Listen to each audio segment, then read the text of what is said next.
Hey guys, my name's Sam and welcome to Prep Medic. This week's video, in honor of Stop the Bleed Month, we are reviewing some wound packing trainers from TrueClot.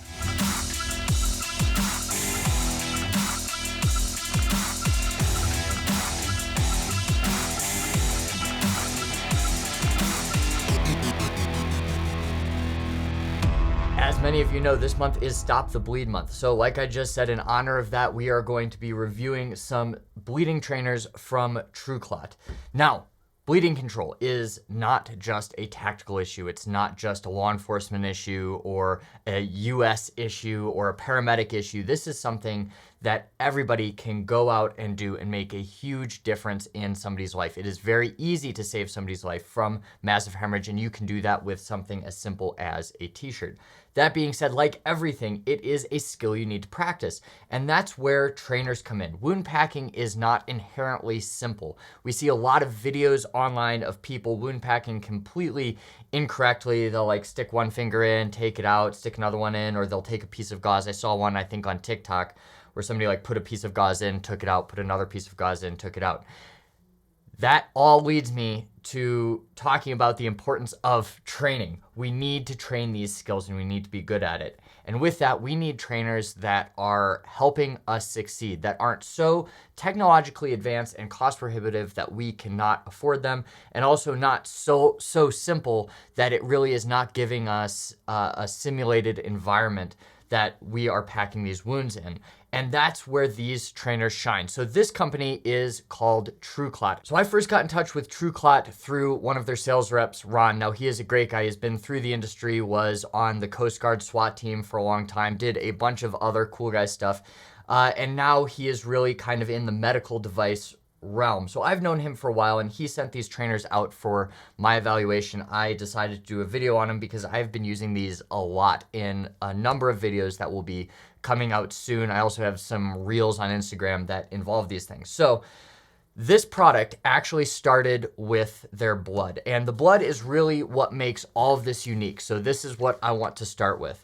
Now, their blood is not like other stuff on the market. This is not water with some food coloring added to it. In its liquid form, I'd say this is about as close as I've seen to real blood. But what makes it really cool is that you add a little bit of clotting agent into it, and it will actually form large blood clots like you would see in the real world.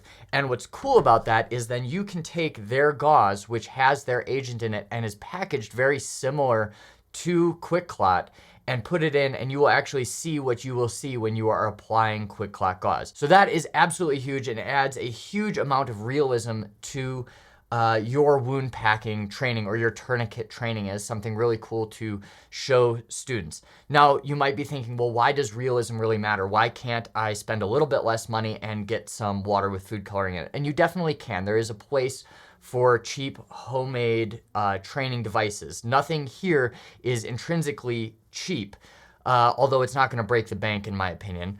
But with that training is you don't get the same adrenaline dump. You don't get the same visuals. And when you're in the real world, if you have trained with something that feels real, that looks real, you're going to be able to act much more effectively in that actual scenario. It's not the be all end all. It's not the make it or break it. If you are training with pool noodles and that's all you have and you cut some holes in them, fine. That is so much better than nothing and not going hands-on, but you do need something. The closer to real it can be, the better it can be. So that's super cool. Now, the other thing with fake blood that you see a ton is going to be staining. So obviously, you know, especially like law enforcement officers, military operators, people that have a lot of really expensive kit on and they're training in their kit, you don't want to get blood all over that $500 plate carrier. You don't want to get that all over your cries and then have that stuff completely ruin your uniform. And either you need to get more out of pocket or your agency needs to buy it. That's no good. So this stuff was actually kind of commissioned by the DoD, and one of the stipulations with it is that it could not stain. Now, if you took this and you dumped this on a pure white rug, it's probably going to leave a small amount of stain after you wash it. They claim it won't. I think the jury's still out on that, but there is a chance that it will leave a very small hue on it. That being said, We were out in the woods. We were playing with this. We got this on our Patagonias. We got this on some regular clothing. We had some like white rags we put it on, and we pre-treated that with a little bit of soap. We put it into the washer, took it out, and you could not tell any blood was on it. So when it comes to real use gear, stuff that is not just this pure white, it will come out and you will not see this trainer on it. So I'm actually very confident in this trainer's ability to wash out of clothes, and that is a pretty big deal. When it comes to their clotting gauze, they sent me a bag of their training gauze right here. And this gauze looks and feels like regular QuikClot. This is the exact same fabric you're going to get out of a QuikClot package. You can't really tell there's any kind of clotting powder on it, so it's not super messy. Now, they sent me this big bag. I don't even know if this gauze in this form factor is available for purchase. I know you can buy it in individually wrapped containers, so things that actually look like QuikClot. The one frustration I have is how they packaged it was that these strips are actually very short for wound packing, and you weren't able to fill up the wound all the way. You'd have to use multiple rolls of it. That being said, with their QuikClot trainers, they are the exact same length as the QuikClot, so you shouldn't have that issue there. I did notice that the clotting factors worked very, very well. One risk with this is you don't want to like take any of that gauze and put it in here because it will ruin your supply of blood. With this blood, you can buy it in this container for relatively cheap, and then you can actually buy a concentrated formula of it. So you have this blood here, and then you add it to a gallon and you can make a lot more. So it's like a condensed soup almost. So there are a lot of options for the blood. Now, moving on to the trainers themselves. This really gets into the walk, crawl, run mentality of any kind of medical training. So right here you have like their simple trainer. They have specific names for them. I think this is just called like their basic bleeding trainer. And yes, this thing looks kind of obscene. They fully acknowledge that when I was in a meeting with them. But what's cool about this is it's relatively cheap. It comes in a tin. You can keep it safe. It's easy to wash off. There is no way to make this start bleeding. This is meant for like a tabletop, really quick proof of concept. Here's how you pack a wound. Then let's graduate to something else. So with this, a couple cool things is one, the wound cavity is actually relatively large. You can get a lot of gauze into this before you fill it up, which really serves to demonstrate wound cavitation. Number two is when you put this down on any flat surface, it's not a suction cup. I can pull this off really easily, but when I'm packing, this thing is not moving around. It's not just coming off the table and getting really annoying for me scooting across as I'm trying to do it. And it's a relatively small form factor, relatively cheap. So this is a great just classroom aid. If you're running a Stop the Bleed class, you can put one of these in front of every student, have them follow around or follow along with you, and then move on to something more high fidelity. So this is the kind of their walk phase trainer. Now you come to their crawl phase is what I'm calling it. They have different terms for it. This is like their intermediate trainer. I think they call this their bleeding task trainer. And this gets a little bit more realistic. Now their blood delivery device is great. I didn't think it was great when I first saw it on social media, but when you start actually using it, this has a lot of features I like. So it's this bottle right here, and the victim can just hold this and they squeeze it as they need to bleed more.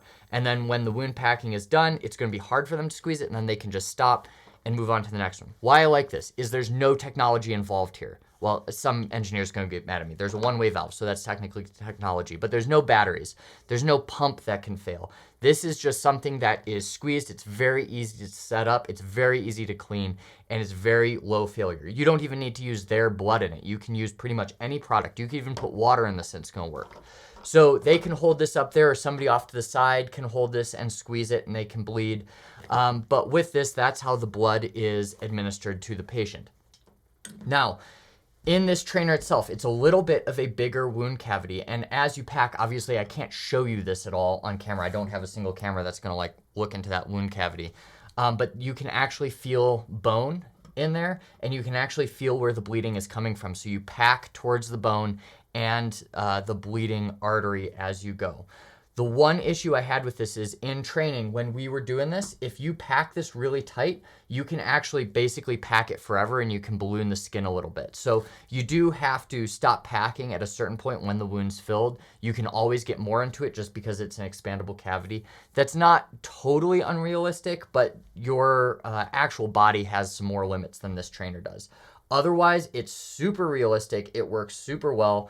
And is kind of that intermediate, like I said, because we're not doing this as a high fidelity simulation. This is still probably a tabletop exercise, but it gets the students more used to dealing with that amount of blood and dealing with kind of the grossness of it and what that's actually going to feel like to do. Now, talking about realism, one thing I forgot to talk about the blood is you can actually warm the blood up and actually have some warm blood coming out of the leg. Once again, feels like a minor detail, but it adds a lot of realism to these scenarios. All right, so last but certainly not least, we have their inguinal hemorrhage trainer. And I really like this thing. I think out of these products, this one is by far my favorite. And I've used this on a couple different occasions, training and then filming certain videos. So this is meant to simulate, like I just said, an inguinal bleed, which means that this attaches to your groin and you just attach the one strap on and the other strap around your leg, and you can put clothes over it, and it goes with the same bleeding delivery mechanism as these bottles. Now they can expose that wound, it can be put on a real life patient, and it can be a high fidelity simulation. So with this, they attach it to them, you have an inguinal bleed, they can pack it. Now, like the other ones here, it's got a pretty realistic wound cavity, looks relatively obscene.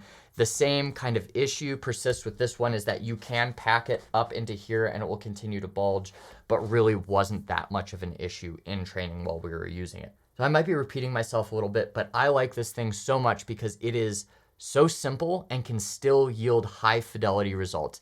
Anybody that's been through EMT school or paramedic school probably has walked into a sim lab at some point with this super $50,000 mannequin that half its features are broken on. And the experience is almost worse dealing with something like that than dealing with a little bit of a simpler piece of technology that actually works. So what I like about this is that I'm super lazy after class. All I have to do is rinse this out, put some water through that, squirt out the wound, and it is clean, ready to go. I can throw it back in a box and be done. There's no super big takedowns or setups, and this can be done literally anywhere. If I want to use this as a tabletop trainer, I absolutely can, and there are no issues whatsoever. So really like this thing. I think it adds a lot of potential to you. If you were going to buy one of these three products, I would get this guy because it is super easy to set up and you can use it in a lot of different situations. They do have some other trainers. They have a tourniquet trainer, which will actually occlude blood flow to the arm. I've used that one. I like it. I think there is application in that high fidelity world. If you're going to buy a trainer though, I think wound packing is where to go because you can practice tourniquets and practice putting them on effectively on people without any kind of simulation. The tourniquet on for a minute is not going to do any kind of harm other than some momentary pain for those patients. So keep that in mind when you're looking at where to spend your money on this kind of thing. If you guys have any questions, please leave them in the comments down below, and I will see you next week.